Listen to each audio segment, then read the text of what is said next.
All right, happy cooking. Chef David Burke here with Lefto, and we've got a lot to unpack today. We're going to talk about salmon, right? We're going to show you whole salmon, talk about farm-raised salmon. We got a whole salmon, we got a side of salmon. Well, I'm going to show you how to butcher it. We're going to show you how to make salmon tartare from the original 1988 dish at the River Cafe. That's where the pastrami salmon was created and trademarked by me due to my trip working in Norway, where I cooked a whole salmon in a dishwasher. We'll talk about that. He thinks it's bullshit. I tell him it's not. True story. We'll talk about how you can cook fish in a dishwasher. We're going to show you the presentations back then, but we're going to use the whole piece of salmon in very unique ways. So for the professionals and or people at home that buy a whole fish or a side, more economical, more creative, we're going to make tartar, crudo, pastrami salmon, and we're going to do a Caesar salad with what we call salmon leaves. Then we'll make fisherman's toast, which is a seaweed toast. And then later on in the show, we're going to do some pancakes and some poached salmon. And in the meantime, we'll get started. Lefto is excited. He's going to do something with the salmon bellies, the leftover poached salmon, turn that into something unique. And we have a unique twist on Caesar. I know Caesar sounds so delicious if done right. So we're going to get to it. We'll be back in a second.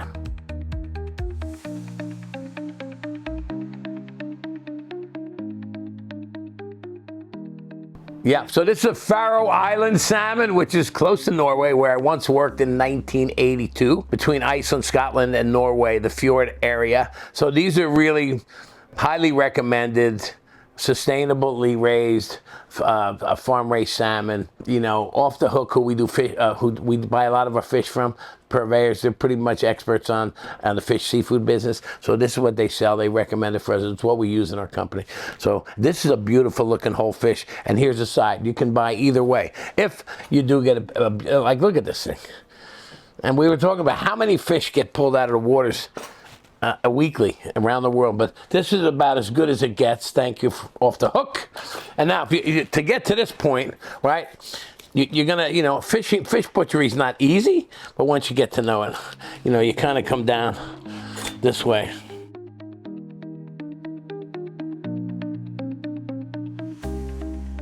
You know, once you get in here, and again, it's awkward for me because I'm doing it for the camera, so it's kind of.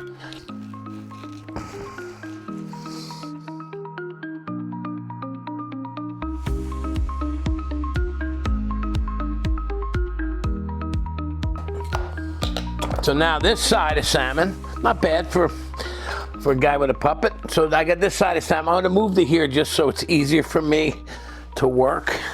But that's how you butcher a side of salmon. And then you take it from here. You know, you got some pin bones in here. You can yank out. You got a pliers, pull them out. You can also pull them out, you know, this way. And, you know, we have butchers in our restaurants, and they do 30, 40 of these in a day. Or you can buy it already boned out. But one thing to note, if you do bone out your own, you scrape the bones. You scrape the bones, and you see what you got here? You get some delicious fish. Because it's hard to get exactly. And this goes into the bowl for tuna tartare, salmon tartare. So keep that in mind. I'm gonna move this over. I'm gonna take this here and get this out of my way. That's salmon, and that's gorgeous, beautiful. And when a chef sees a good product, we get excited about freshness, quality, and then we get into the creative process. So, 1988, I became the chef of the River Cafe under the Brooklyn Bridge in New York City. I was 26. It was a big job, exciting and terrifying at the same time. One of my signature dishes became tuna and salmon tartare with caviar. Now, I'm going to make that for you in a moment, but I'm going to show you how we get this. Look at that fatty belly. It's called a ribbon, right? So I'm going to take the skin off the fish first, and with that, you take this down here, and you just, see what I'm doing? I'm just pulling. I'm pulling the skin, and push, holding the knife. There's the skin. Now, we can boil the skin for soup, stock, etc., etc. Like I said, we dare not throw anything away if we don't have to. This makes for good broth. We also can crisp the skin up. This is when you got skin in the game. And this is beautiful, right? This is a cracker. Again, we're going to use this in a little while. I'm going to break it. I'm going to dip it in some, this is a toast rack. Listen to that. Now talk about being delicious and also good for you. So now this we'll get to in a little while. This is just crackling salmon skin, right? Keep that in mind. What a nice touch to serve with your tartare, right? So let's get back to this beautiful side of salmon. So we got the skin, utilization on the skin, right? That's what Lefto is here for. He will teach us not to throw anything away. And sometimes creativity is easier with a byproduct or something because you're not really spending the money on it. So next thing is, the best part of the salmon is here. The belly is very good too, but for steaks, I trim this up a little bit more here, right? Now, I'm going to take the belly down. I'm going to take this off. This is very fatty. I love it. And then I'm going to take this down like this. I'm going to make what we call salmon ribbons. Okay, I'm going to make 3 or 4 of these. See what that is? These are ribbons, and that is gorgeous. With the ribbon, you can season the ribbon. A little bit of salt, a little bit of pepper, a little bit of herbs if you like, and then I roll it up. See, now any pro chef is going to say, what a great idea, right? Now I'm getting appetizer portions. Certainly a great brunch dish. It looks like I put that on an English muffin with a poached egg, and I got great, not to mention it's the best part of the salmon, but now I have better portion control here. So I'm going to give you 3 ribbons. Maybe you get 4. Maybe you just use this as a crudo, which we're gonna cut for you in a little while. But now for restaurants, you know, you're gonna get 3 out of a side. That's 6 more portions out of a whole fish, times $20. It's $120, right? So now you're gonna put a little stick through here. Now I got a. Look at this. Now I got a great portion, right? So, 1. And this is the name of the game. Not only that, I got something that can cook as an appetizer in a couple of minutes. And I got something that is going to be delicious and uniform, right? And salmon belly will sell. And salmon belly, especially in the sushi restaurants, is more prized. See what we got here? Simple. I'll keep that off to the side. Now, next case, and the salmon belly originally is what I made pastrami salmon out of, because I was working in Norway.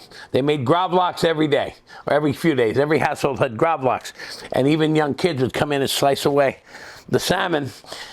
So when I got to Brooklyn at the River Cafe, we built a smokehouse. I was working with Charlie Palmer at the time. I was his sous chef first before I took over as chef, and we were smoking everything. Chicken bones, shrimp shells, making smoked stocks.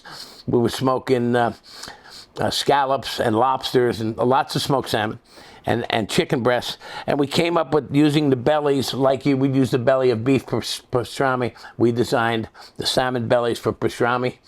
And then we went to the whole sides. I started retailing it. We trademarked it, and pastrami salmon was born. It came from the idea of Norwegian gravlax, me being in Brooklyn, and it was the Brooklyn version of gravlax pastrami salmon. Big hit. And here's some pastrami salmon. Comes under my label from Acme Smoked Fish in Brooklyn, and they do a great job. This is just some slices, but we'll get to that. And that's a cured fish. You would take this, salt, sugar, over a 3-day period, smoke it, and then we do a lacquer with, if you want, you can Google David Burke's pastrami salmon for that recipe, or you can contact Lefto or I on Instagram, and I'll gladly send you the recipe. Next, so we got a little piece here. We're going to square it off. This becomes tartare meat. And then we're going to cut portions. It's about a 7 or 8 ounce portion, see? Beautiful. And see how uniform that is? It's going to cook uniformly, right? And I demo this. Look at that. Look at the fattiness. This is a great salmon. and it's uniform. It'll cook evenly. Off the hook, thank you. Right, now you take the portions from the head of the fish down so that you get all the portions you need at a 7 or 8 ounce portion for us. The tail piece, I still got a good portion here. I still got it. So now as a businessman or chef or business person, I have 2, 4, 6, 7 portions plus 3 little portions. So I got 8.5 portions out of one side, which, you know what? That makes economical sense. I also got some tartare meat. So we're gonna hold off on this for a moment. I'm gonna move my board over. We'll get to this in a sit. Take it easy, Lefto. Don't work too hard. I love this younger generation, right? Anyway, salmon is here. Tuna, traditionally we did the same thing with tuna. We kept the belly meat and or the scraps, and the dish was the tartare, steak tartare in general. Has been around a long time, and it got popular, and I guess in France, but it also came to, in the early days of New York, it was bar food. It was more fine dining restaurants, but it was raw meat. I believe it, so I think there was horse meat involved at one point, because if you look at what was in steak tartare, there is nothing, all the ingredients are going to tartare mask the flavor of the meat, right? It's horseradish, it's eggs, Worcestershire, it's pickles, right? It's capers, all of the condiments that were easy to mask the flavor of meat that was probably not refrigerated well, because you're talking a long time ago. The same as the oyster business. When they served oysters back in New York, when oysters were 4 ounces each and this big, there was tons of oysters around the island of Manhattan. And the bars served oysters with what? Condiments, horseradish, cocktail sauce, right? Horseradish also went into the Bloody Mary. Why is horseradish served in bars so often? Horseradish rebuilds the liver after lots of drinking. So it's one of those remedy things. That's why you have Bloody Mary for the hangover treat. It's also oysters and bars went hand in hand. So there's certain things that help your liver, and horseradish is one of them. So back to the tartare. I got tuna. So when we started doing fish tartare, instead of putting all of those really flavor masking ingredients, capers and horseradish and all that, I added some capers to the salmon, some shallots, lemon zest, a little bit of caper, and oil, chili oil, olive oil, candied lemon, lots of chives. We used to put cilantro and chervil and lime zest. But again, making tartare for most is like making meatloaf. You're gonna make what you want. Take the door sauce. You know what a door sauce is? The stuff that you have on your refrigerator door. Open it up, start using the pickle juice, the ranch dressing, and start developing your own flavor of tartare. Now, we gotta plate it. I went to pastry school in Paris called École Note in 1987, before I took over the River Cafe, and I learned a lot about plating things with molds. And back in the 80s in New York City, lots of chefs started building dishes. Architectural food came about, and presentation was important, especially for me, still is. And this is a ring mold. This mold happened to be, I just cut this in the back from this. So if you can't go out and buy a mold somewhere, just cut this open.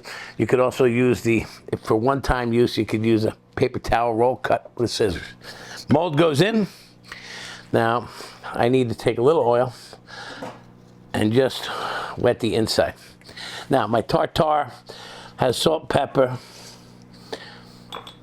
and all the seasoning I need in it. Now, you're gonna taste it before you build it. Let me use my taster spoon.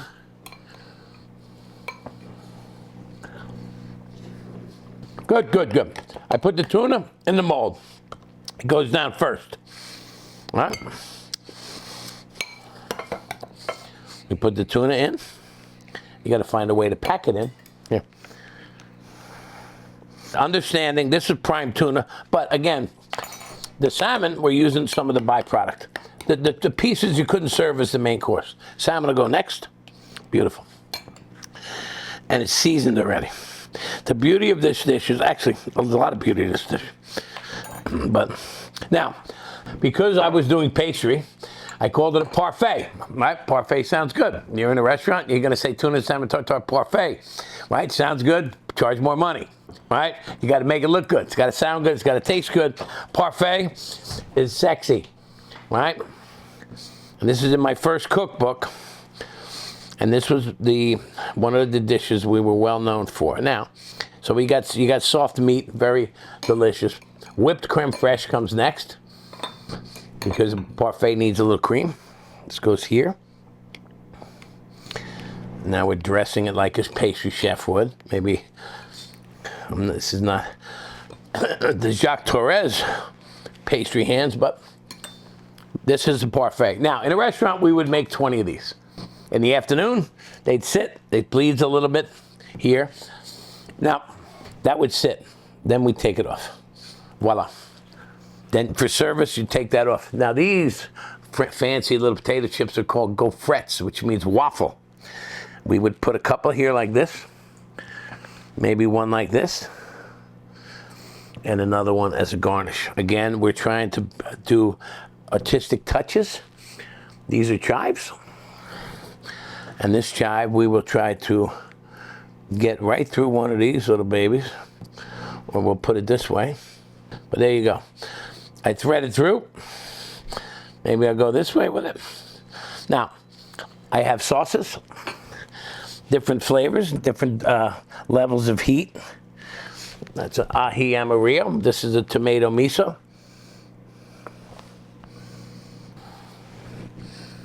Now, this is made. Now, you can get an aioli, a mayo, do chipotle, make your own flavored sauce, but make it look good. So this is a byproduct, so to say, tuna salmon tartare. Now, this is a fancy dish, but it's easy to make. I just showed you. Now, you want to up the game a little bit. That's caviar. Now, I'm going to show you how to make fisherman's toast to serve with this, or very proud of this. And this dish I created in the 80s, and it still looks good today. Tuna salmon tartare, parfait of tuna salmon tartare with caviar. Don't forget your mold. And it came from utilization of the belly of the beast, the belly of the fish, and then we decorated it like a pastry chef, right? And that's good eating. It's good economic sense, and it's a show-off dish if you can at home, or if you're a young chef and you want to put something on your menu. That's the true origin, or the original parfait by David Burke at the River Cafe, way back when. Okay, now, this is called, again, we can serve, clean up a tad. We can serve this alongside that, as you have a few more chips, right? We can also make something called fisherman's toast, which I will show you right now. This is a little bit of crispy baguette. Now, it's hot, but it shouldn't be hot. It should be room temp, where the butter doesn't quite melt. And this is a way they serve oysters in Brittany and France, you know, maybe with buttered bread. If it melts a little, it's okay, but if it doesn't melt, it's okay. And then you put a little bit of salt on it. A little bit, this is called the pink peppercorns. And we'll be using those in this today. I have a little bit of herb, which is dill. A little dill. Nice. Some chives. Some candied lemon. A little bit of candied lemon on the toast. And this is nori seaweed. And we're going to take just a little bit of this and put that on. Now, this is called fisherman's toast. We could serve that with the tartare too. And then 2 or 3 pieces of fisherman's toast with oysters, with crudo, which we'll get to in a minute. I'll make another one for you quickly. Okay, so now a little bit of crispy baguette, right? This fisherman's toast, salt. Again, pink peppercorn, nice flavor. If you haven't, go out, order some on Amazon. Some herbs. We're going to use dill. Dill always goes well, especially with salmon. A little bit of chive. Have a little lime zest. Candied lemon. Right? You see what we got here? Fisherman's toast. And like the nori. The seaweed, this doesn't go bad. It's easy to keep in your pantry at home. And you cut it real thin. Put a little bit on your toast. This is great for scrambled eggs in the morning too. Seaweed toast. We call it fisherman's toast. So you got fisherman's toast. I serve it with oysters, scrambled eggs, smoked salmon, dishes like this. And for the restaurant people, when you're writing a menu and you put on a crudo with fisherman's toast, it's got seaweed, it could have uni, you know, it's an upsell. And it's also it makes your oysters and or your crudo or tartar more unique than your competitor down the street, or more unique than your neighbor down the street. And it's bread, butter, and flavorings. Make sure you have the seaweed. So this is what the fishermen eat their oysters with on certain docks around the world. Pink peppercorns is one of our secret ingredients today. We're going to use green peppercorn later too. And again, smoked salmon, the pastrami salmon. We'll get to this with lefto a little bit later. But this smoked salmon could also be something laid right on there as a smoked salmon toast. But I'm going to save that for later, because I think the fisherman's toast, most of the chefs that have worked for me throughout my career, certain things like that parfait and also the toast and the skin that they'll take with them on their journey when they open their own restaurants and or take on better chef jobs. So we got the salmon skin, fisherman's toast we made. We're gonna move into a Caesar salad right now. All right, so first dish today, parfait of tuna and salmon tartare with caviar. Gaufrette chips, a couple of aiolis, fisherman's toast, skin in the game, salmon skin, which you can do a lot with. Use your imagination, but again, don't throw anything away, and ask your fishmonger if you can get the save the skin for you. Also good for making stock. All right, I'm gonna come back. I made the pinwheels. We're gonna put this into a pancake later. I have the portion main course we're gonna poach, and we're also gonna make a Caesar salad with salmon leaves, and that'll be coming up shortly.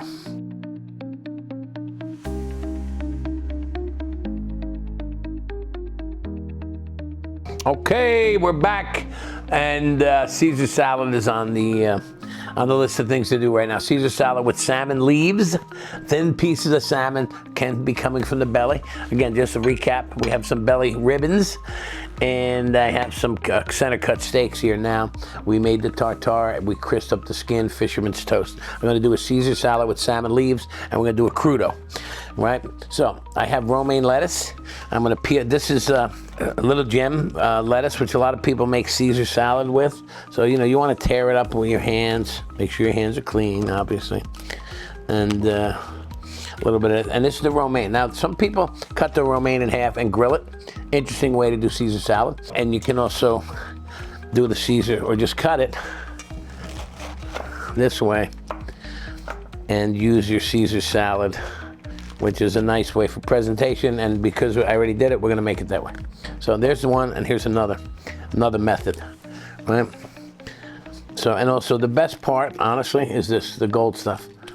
You know, the outer leaves are good too, but the gold stuff I love. Same as the celery hearts. So, and it doesn't have to be chopped into small pieces. Leave a little bit of texture. You know, depending, if you wanna eat it with a fork only, you gotta chop it. If you wanna use a knife and fork a little bit, tear it up nicely. Pretty stuff. I'll put it here. So you got little gem and romaine here.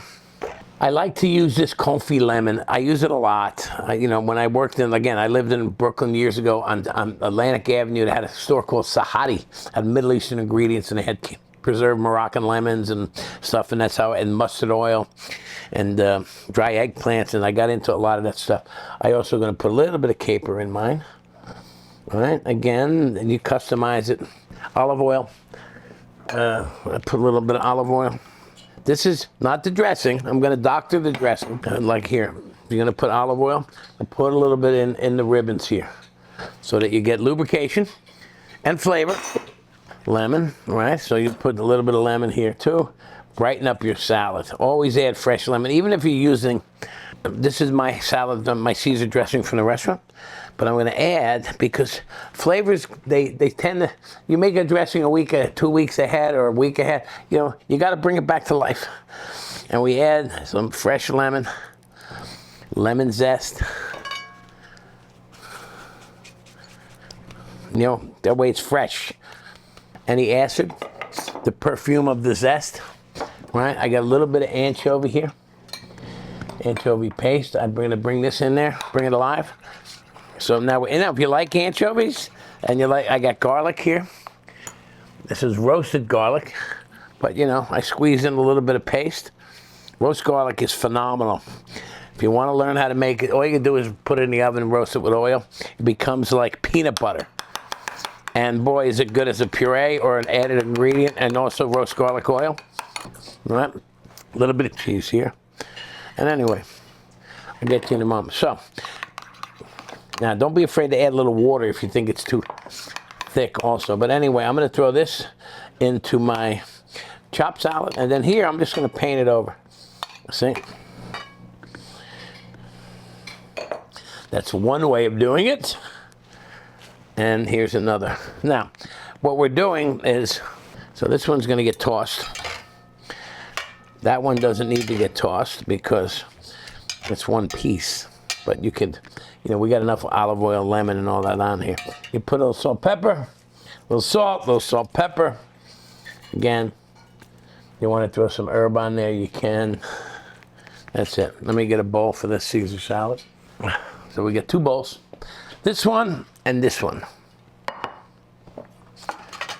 Now, we're going to get to the salmon leaves. This is a nice piece of salmon, right?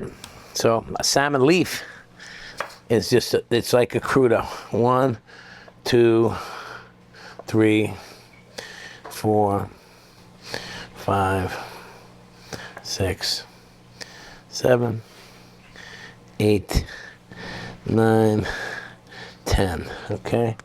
Now, 1, 2, 3, 4. So this is a salmon leaf. Okay. Now I can also do this one here. 1, 2, 3, 4. I'm going to use 5. I like odd numbers. And this one maybe would, well, that one's got the even numbers. Anyway, you get the idea. So out of one portion, I can get now a beautiful main course salad. So I'm gonna do one of two things. I'm gonna season the salmon with salt and salt and pepper, of course. And then I'm gonna toss my salad here. So this is a nice way to use salmon, right? This is gonna go here. So this is Caesar salad. I got a little bit of juice here. The David Burke baking pan. Taking a break. These are my pots and pans. TJ Maxx, Marshall's Home Goods. There's my plug. Pots, pans, bakeware. I use it for tossing salads too, obviously. Now, if you don't want to eat your salmon raw, if you do want to eat it raw, that's okay. You can put some olive oil on it and some lemon. Beautiful. Same as this. Beautiful. This is chili oil. If you like a little chili oil.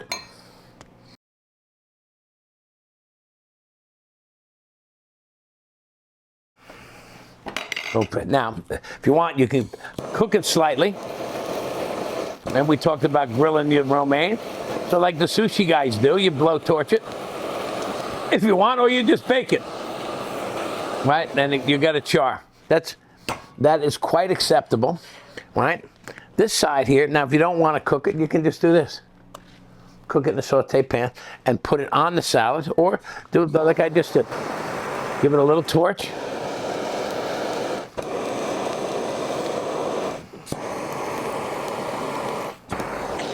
Now you got your salmon Caesar in a different way, or just eat it raw, right? And if you eat it raw, you can add a little bit of soy sauce if you want a wasabi to it. I also have a non-stick pan right here. So if you want, all you do is cook your salmon for a moment on a non-stick pan and layer it on here. The other thing is you might want, and you might not want, depending on your rule, is to add a nice amount of cheese. Some people don't eat cheese with fish, but you know what? That's up to you. But two ways of doing it. And if you want, you can add more croutons, but I added croutons. But I have something else that's more fun and unique. And I'll tell you, and I do this at my restaurant, The Goat. I have several restaurants, by the way. New Jersey, Long Island, Saratoga, New York, the Garden City Hotel in Long Island, 2 in New York City, David Burke Tavern, Park Avenue Kitchen by David Burke. And in New Jersey, we have The Goat The Red Horse 2 times. White Plains is a Red Horse. Orchard Park by David Burke, all beautiful. And at the Goat, we serve our Caesar salad with this. Look who that is, Caesar. So we put a Caesar head. Caesar got stabbed in the back. And if you want, all you have to do is this. If you want to do something fun, it's a pencil holder, and then you just cut your croutons right into the salad. Anyway, that's the fun part. It's creative. It's also a good bar snack. Caesar, we love you. America loves Caesar salad. And have some fun with presentation. You could actually add some Caesar dressing and bake those. These are called grissini's. So 2 different Caesars. 2 different Caesars. Just watch your back. Welcome to Off the Hook Seafood, your trusted source for premium wholesale seafood. From ocean to table, we deliver the freshest catch, ensuring quality and excellence for your business. We specialize in servicing restaurants, hotels, country clubs, catering halls, private chefs, markets, stadiums, and any other institutions. Off the Hook Seafood, where freshness meets reliability. So now we're going to do a salmon crudo. But I'm just thinking, it's hot in here, and I'm like, I got my, I was in Palm Beach for the Food and Wine Festival a couple of weeks back, and I got a black chef coat, which I normally always wear white. And I got to tell you, I'm like, it's hot, and I got the short sleeves. This is from Chef Works. So thank you. They supplied a blue, like a denim one and a black one. And it's so comfortable. I can wear it like outside instead of just in the kitchen. I'm an old timer. So I like the chef coat white hat, you know. I wear clogs, but I'm being converted a little bit. So comfort is important, and being comfortable with your knowledge and what you know about food leads to the creative process, understanding the fundamentals, the classics, the geographic reasons, the digestive reasons, geography of how things were started and why we serve certain things with certain things. Anyway, crudo is raw salmon or raw fish. Crudo is the word they use in Italian food, or it could be sashimi. We're going to go back to our salmon steaks that we cut, and I'm going to go back and do it just like we did before.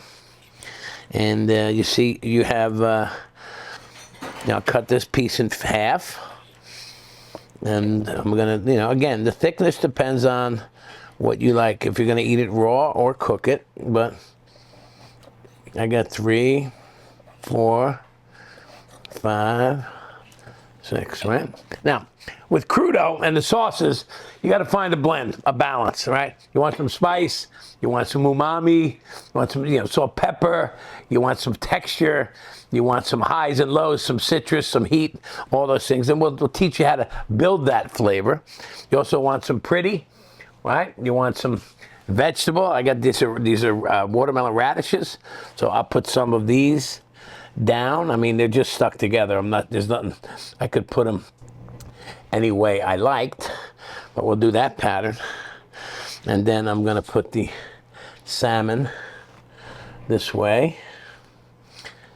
And what's good about this type of dish too is you can preset this a little bit up if you're having a date at home and put it in the fridge, right? And marinate it a little bit ahead of time. Again, you use the pieces of salmon that you might not aren't the best for the steaks. That's for the restaurant professionals. But look how that's pretty already. We haven't done much. Use a nice plate. Again, plate's important. This is the canvas part. This is all the frame.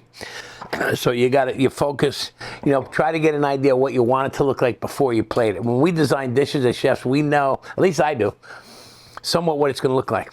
The color, the space, the height, the texture, you know, how do you eat it? One of the things for eating, and we'll discuss this when we get into meats in the next episode too, is when you plate something as a chef, we look at it the way the guests would. And number 7 or 7 o'clock should always be one of the best bites, the first bite, the sweet spot, the kiss, right here. So if you have a piece of meat or the head of the fish or the tail, your best bite should be at 7 o'clock. Your fork is set here at the table, your knife is here. You're going to go in, boom, that should be the sweet spot.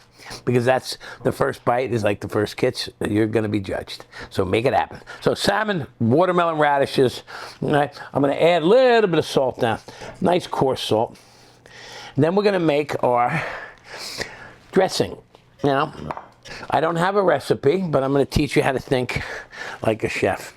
I like mustard, I have mustard oil. If you don't have mustard oil, it's okay. Look what it looks like. Beautiful, and it's powerful. You can use olive oil. I got a little bit of sriracha, hot. I got a little bit of ketchup. All right, I got some pineapple. I've got some chives. Again, now I'm gonna mix this up a little bit.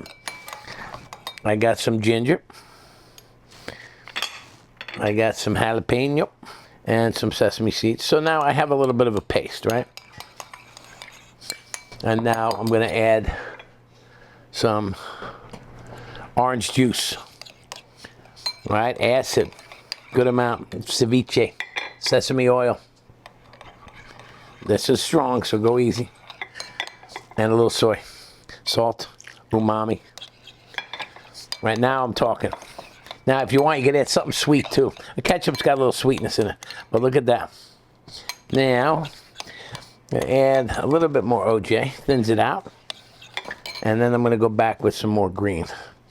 Some chives, a little bit more oil, mustard, or olive. So I'm making a dressing that I know I like. I got salt on the fish already. So now, good. I got the OJ, I tasted ginger. The heat is good, need salt.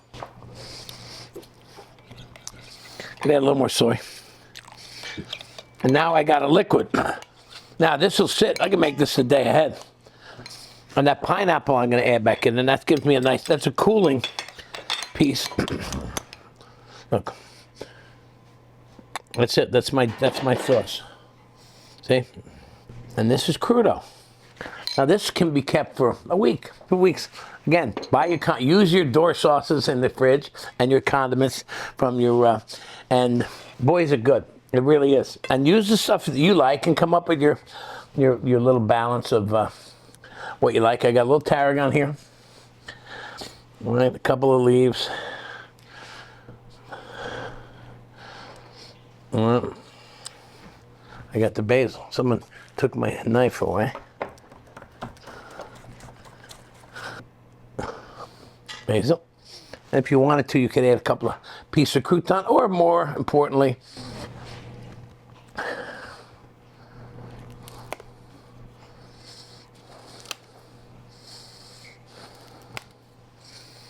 salmon skin. And that's salmon crudo. I gotta wipe the plate, my goodness. Don't forget to keep the plate clean, no fingerprints. We yell at waiters for that. Servers, sorry. Anyway, that's a beautiful plate.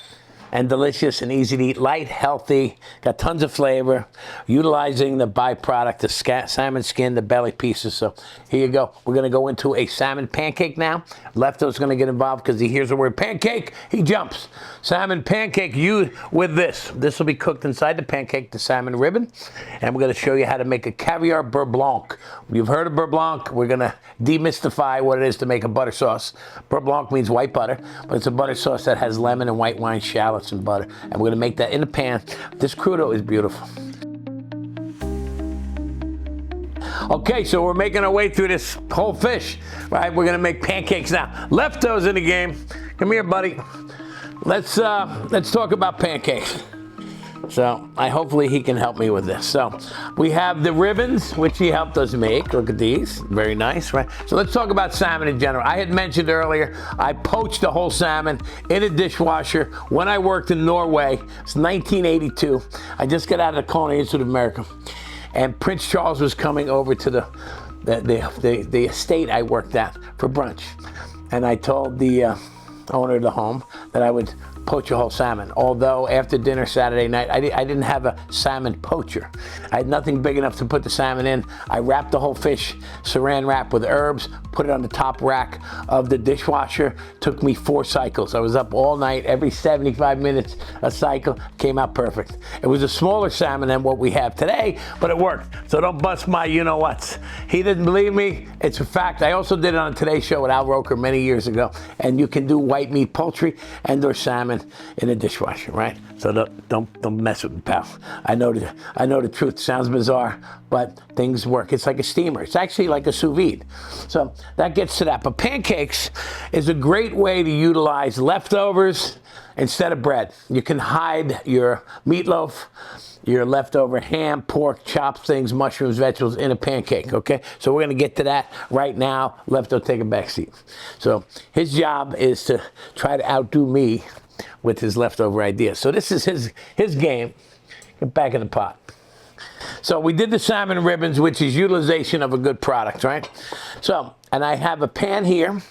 I have a little olive oil. I have pancake batter. I'm not gonna demo it, but we know how to make pancake batter.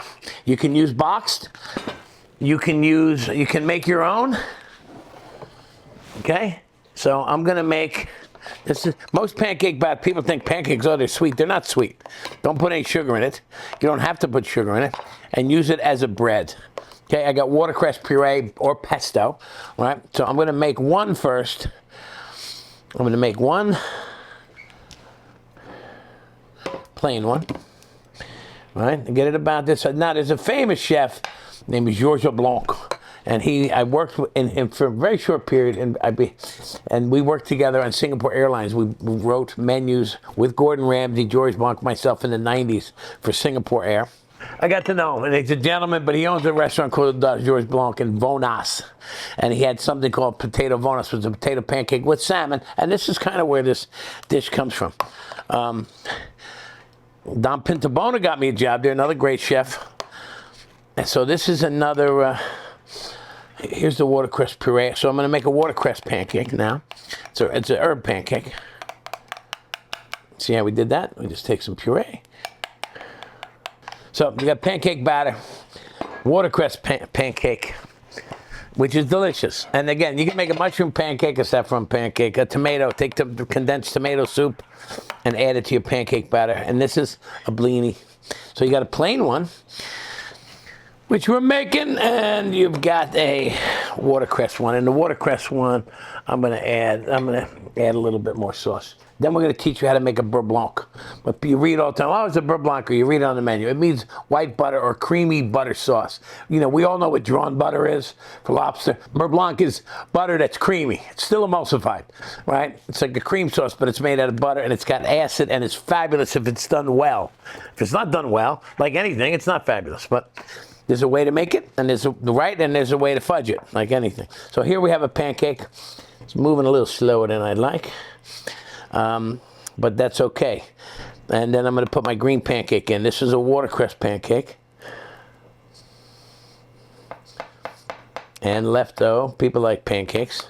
But now you can make pancakes for, and in my second book, I had taken, you can take a slice of cold meatloaf, you can make a big pancake, and put the meatloaf in the pancake, flip it over, the meatloaf gets hot, put a salad with a fried egg on it. And this is what we can do here. Can I get an egg from the back, guys, please? One huevo. So now you see we're cooking. Your watercress thinned the pancake out a little bit. If you went a little thinner, I'd have watercress crepes, which we can talk about in a moment. And here's our pinwheels, salmon belly. So let's get this cooking. Starting to pick up some heat. And again, this is good. You can also do smoked salmon. I'm very happy with the dishes we made today so far. And so pancakes cooking. I remember going, when I was at the Culinary Institute of America, with my teacher for breakfast. She was saying you got to count 45 bubbles before you flip it. And we're like, okay. Anyway, there's 44 bubbles, no. So the pancake is cooking. The salmon is here. I got salt and pepper on the salmon. It goes right here in the pancake, right? I'm just gonna let it sit there. I'm gonna put another pancake here, just a plain one, because I got 3 pinwheels. One I'm gonna cook separately without putting it in the pancake. But you can see now we're starting to, and this one, I'm gonna put in this pancake. See, it's in the raw batter part. Pay attention, because now you can do this with chicken. You can do any leftover. This isn't a leftover, but you can cook it this way. But what a way for the chefs out there or the people in the restaurant business. You want to do a great appetizer or a brunch Benedict. This is the way to do it. Okay, I'll do my best. See, now look. I flip it over. Now the salmon's going to cook. See, I got this one. Look at that. This one I'm going to cook. So now I'm cooking my salmon. My pancake's cooked. It'll still cook on the inside side. And this is creativity. This is how we make money in the restaurant business and do something really unique. All right, smells great. And that piece of salmon is a fatty piece. And but again, it's spiraled. I got to make sure I take the sticks out. The sticks are roughage, good roughage. Now it takes a couple minutes to cook the salmon. In the meantime, I have this pancake here, the watercress one, just plain. And again, watercress is a great flavor. You can use anything you like. And then we're going to teach you how to make a book. Now the salmon, again, Off the Hook Seafood Company, fantastic, right? Kevin McGrinder, the Kevin McGrinder Group out of Hackensack, best plates. Look at how beautiful that looks on that plate and this plate, all right? Marvel Produce, thank you for the watercress. And Chef's Warehouse, thank you for everything. And also my new digs, Chef Ware. And Lefto, he's got the glasses. Lefto's got his new non-alcoholic beverage. He's they have a nice quote here. I mean, sure, I like to powder my nose, but I'd rather powder yours in my dust. It's like I always say, a girl should be two things, fast and first. That's from Lyre's Pink London Spirit non-alcoholic beverages, which is really trending. Now, let me get back to this. That got sent to my house. Like I said, if you got a product and you want me to try it, I would love to. So here's our salmon. Look at that, cooked. Beautiful. Here's another one. See, now how do you tell it's cooked? You kind of know it's going to cook quickly. It's going to cook a little bit on that side. I will give it another second. I'm going to pull my stick out. I'm going to take this pancake out. This one's cooked. This is just a plain watercress pancake. Like that. I'm going to put this back in because I didn't cook one separate. And here's the watercress one. If I can I have some watercress here. So this is salmon naked. Wipe up some of the oil, which has salmon fat in it. All right. I'm going to cook an egg. Pretty, right? Good idea with the watercress. Smells great. Smells good. Regular butter. And put a little bit of watercress salad underneath. See the fish? It looks good that way too. Right? So we can try it both ways. And we can do it this way. A little salt on the egg, a little salt on the salmon. So now you've got the beginning of a pretty good looking dish. Pancakes, right? Who knew? Let me put this here so my egg gets cooked, steamed nicely. This is in case you forgot, the David Burke pan. This is why this stuff's so good. So, and then I want to make the butter sauce for this. Then we're going to go into a poached salmon. Now, here also, we've got some caviar. Thank you very much. Off the hook.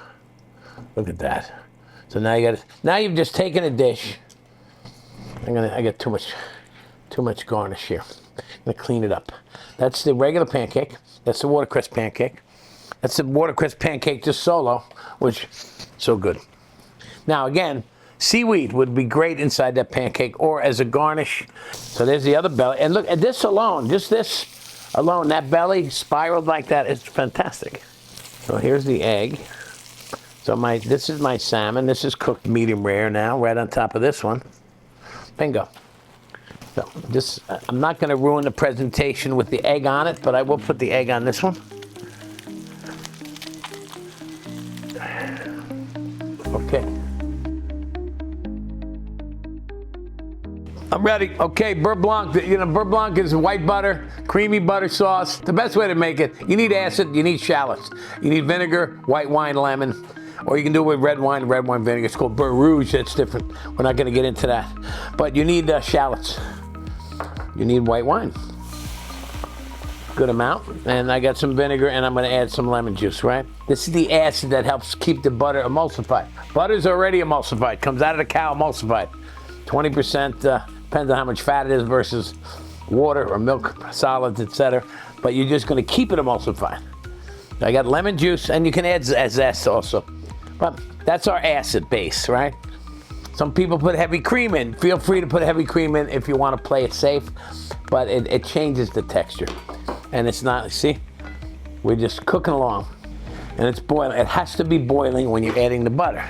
So now, you're gonna reduce it down to cook off some of the wine, cook off some of the vinegar, soften up the shallots, and then you just start throwing some butter in. Okay, that's all. And you can use a whisk, or you can just swirl it. But you need the agitation. You see, as long as it's boiling, the emulsion remains, right? The boil is the whisk. You know what I'm saying? They say, oh, you gotta stand there and whisk it for an hour. All you gotta do is do this. You can whisk it, feel free, and that's it. I'm done. I'm just gonna melt this butter in, add salt, pepper, and chives, and I'm done. You can smell it already. Don't boil it. Don't get it too hot. So when you see the butter melting, like ice cream in a bowl, don't let it get all the way melted before you take it off the plate, right? So you see, it'll continue to melt. I'm just stirring it with my hand. Now I'm going to take it off, and I'm going to continue to do it off the heat. So it'll cool down slightly. The butter that's in there, if I want to throw another stick in, I can. Okay. I'm going to throw lots of chives in. Now I got a chive butter. Look how creamy that is. All right? So we're done. It needs salt. It needs pepper. It's got the chives.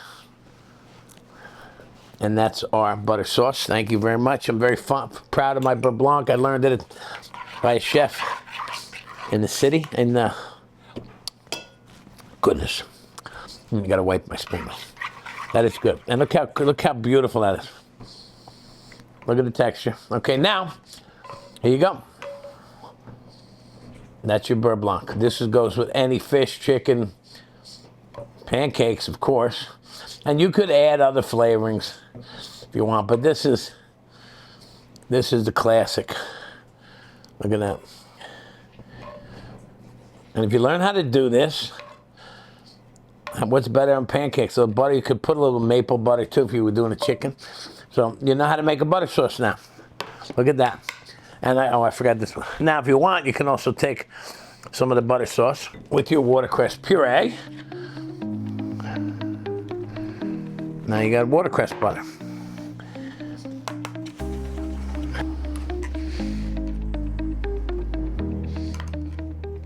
Look at that.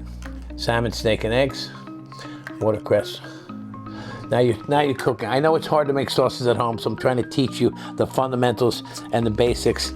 And then you can actually do two sauces. But that looks good. And even a butter sauce with pasta, a little bit of butter with the acid, a little tomato butter sauce, very good. Okay, recap. Pancakes with salmon belly, caviar, beurre blanc. Another one with a watercress pancake, beurre blanc. See those beautiful shallots? They're kind of pickled now. Salmon, steak, and eggs. You know, we did a lot today with salmon. Lefto, thank you. This is his kind of stuff. He's the leftover guy. This is the pancake. Always think of using pancake instead of bread for your leftovers. Instead of a sandwich, make a pancake hot, put an egg on it, put a salad on it, and go to town. And then you learn how to do a beurre blanc. And then you can save this and use it as a cooking. It won't stay creamy after you cool it. But learn how to make it. It looks like a lot of butter, but you know what? Like they say in France, don't worry about it. Don't worry about the butter. So good stuff. Next, we're gonna poach your salmon on the healthy side, and we're gonna leave all the butter and olive oil out of it, and it'll be a fat-free dish coming up. A little foggy. That smells beautiful. This is tomato stock, canned tomato juice, or tomatoes from the can with chicken stock, right? And boys, that smells good. That's our poaching liquid. This is a poaching liquid for our main course, which is the salmon steaks. Okay, we're gonna go to that right now. Back to the salmon steaks, right? And we took some of the salmon, cut it into leaves, crudo. We took the bellies. Now this is the main dish. Right in. Tomato broth. I'm going to put 2 of them in. Right, so right in. It's going to poach. I can lower it a little bit, but So now it's poaching, poached salmon. It's hard to tell when poached salmon is going to be cooked. We're going to teach you how to do that. Now I still got all this salmon left over. Remember we started with that whole salmon on that one side. So we've got this simmering. So we're going to simmer the salmon. In the meantime, I'm going to start working on a pancake dessert. Can I get the pancake dessert? Mise en place, s'il vous plaît. Por favor. So this is seasoned. This has salt in it, tomato, and now salmon. So this is a fat and a little bit of salt. It's got black pepper in there too. And that's just gently poaching salmon. And I'm going to add vegetables and orzo. And we're going to put that in the bowl. It's going to be like a main course soup. And then I'll show you how to pull the salmon apart for preparation. But we're going to move into our dessert also. Because pancakes are on the menu. I got leftover pancake batter. Lefto's my man.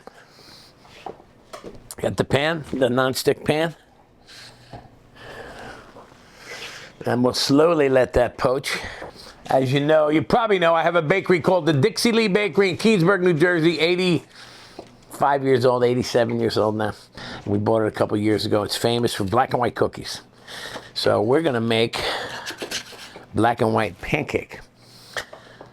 Salmon's poaching, so I'm going to kind of put this right here on the pan and do a virtual demo. So pancake batter here, and then I made the basic pancake batter like we did with the watercress.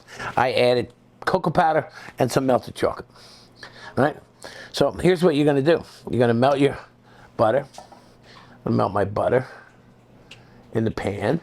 Melt my butter in the pan. I'm going to put two different batters in, like a black and white cookie, half and half. It's going to go in the oven, but this is a pancake cake. Pancake cake. It's not a thin pancake. It's a pancake like this. And then we're going to bake it in that pan, and we have a cake. Cake for 2 or 4, but it's easy to make at home. You guess what you don't need? You don't need a mixer. You don't need to make a mess. And just so you know, my salmon is doing beautifully in here. Our salmon, see? Still rare, but it's poaching nice. See that? Beautiful. And if you want, like I do, throw a little tree in there. Happy New Year. Okay?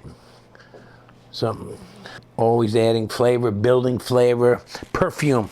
We like perfume. We like food perfume. Black and white pancake, melted butter, put it in.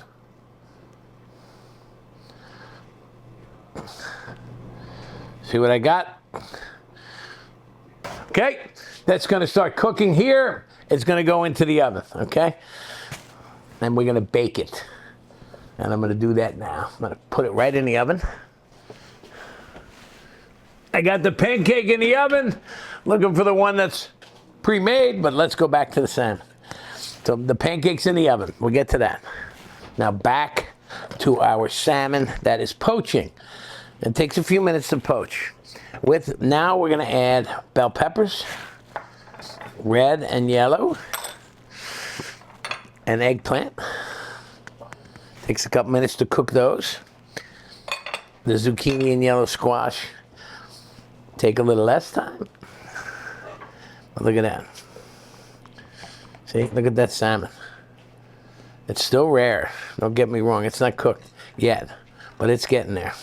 And all that, this broth, so now you not only have a great main course soup with the vegetables and the starch, the pasta, you'll have a second day dish and or leftover dish. It's fantastic. We'll be back in about 2 minutes. It'll be ready, and then I'll plate it for you. Okay, so now it's a couple minutes. This salmon has been poaching, probably 6 minutes, 7 minutes total now. It's pretty much ready. Still pink, but I'll show you what to do. Look how nice that is with the fresh basil. I mean, I would present it like that at home. So that one's a little smaller, but we still got zucchini, yellow squash, more tender vegetables go in last. Tomato, right? And I'm gonna take the salmon out while the broth finishes. Put that here. It's still rare, medium rare. Put that here, and let's continue to amp this up a little bit. So now you got this beautiful broth. We have a pre-cooked orzo. You could use macaroni shells or macaroni or whatever you like. Alphabets, love alphabets.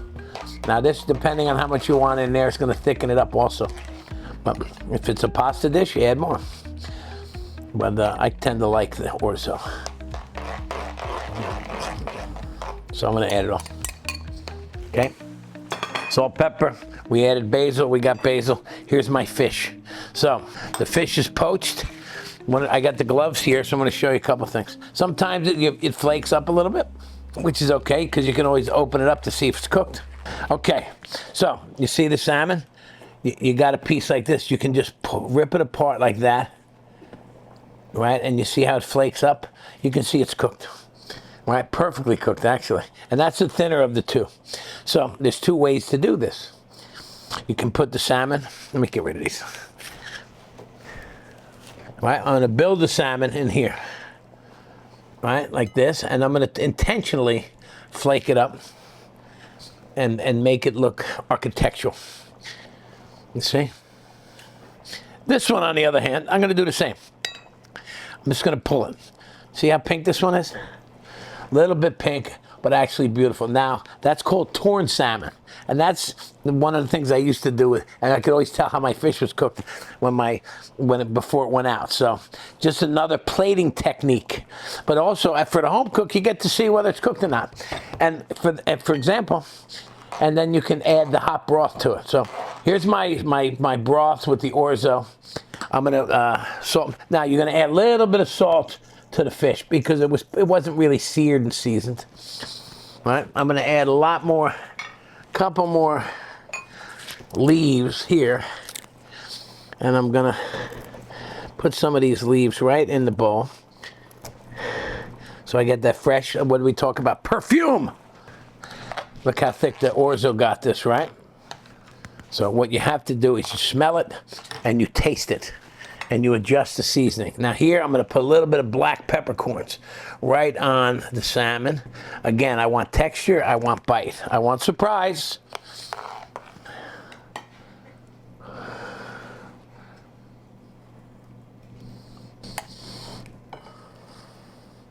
So, again, two ways of doing it.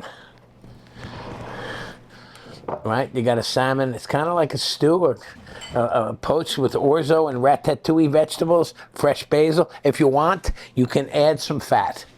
Right, you can go in, this is creme fraiche or ricotta, put a little dollop right there. That'll melt in. A little more basil. And what do we have? For those that like salmon skin, you got the $5 garnish. So here's this poached salmon, ratatouille, orzo, ragu, crispy salmon skin, little ricotta cheese. And that, my friends, is delicious, soul satisfying utilization. Now I got all this left too. All this broth left to cook shrimp, more fish, or just to eat as a soup. Or again, if there's any leftover fish, and we still have more, you can make, or use this as a pasta sauce or as a pasta. But anyway, I hope you enjoyed it today. I did. And I love to teach. And Lefto, thank you. And he's going to help us with something else right now, and then we'll get to the dessert. But we talked about pastrami salmon earlier. Smoked salmon, pastrami salmon, even salmon that is cooked like this, cold. Here's what Lefto made, my man. He made avocado toast pastrami salmon. Sliced avocado on a nice piece of toast, pastrami salmon, a little bit of the vegetables, and a honey mustard sauce. Thank you, my friend. Not bad for a dummy. All right, well, we did a lot of salmon. I'm very happy with the way it came out. Thank you to Chris Shea and Ryan Graham in the back. Anna Rose, thank you. Stuart Marks, Pastry Chef STU, Pastry Chef Stu. Check out his Instagram. He helped us with the dessert. Like I said, it's a pancake. I had a regular pancake, chocolate pancake. This went in the oven. This is what came out. Okay, it's cool now, but it's a pancake. It's a big pancake, but it's cake. It's not overly sweet either. The chocolate side is a little bit more so. Thank you, Stuart, for providing me with this stuff. This is a sliced banana that we're just gonna kind of fan out here. I could make it fancier, but again, this is for home use. I'm not, we can get all just trying to get people interested in. I put a little bit of brulee sugar. We're gonna brown this banana up a little bit. with a blowtorch to show you how easy it is to make stuff. Look at this. You just brown that banana a little bit. Yeah, the cake's gonna get a little brown too, but that's okay. Put a little bit of sugar on the cake, right? It is sweet, right? Then you got yourself a little bit of texture. Stuart's yelling at me. Anyway, the cake here, I'm gonna get rid of my sugar back here. Wipe off my plate. And we got a black and white cake. It looks like somebody made it at home, right? Now I got whipped cream here.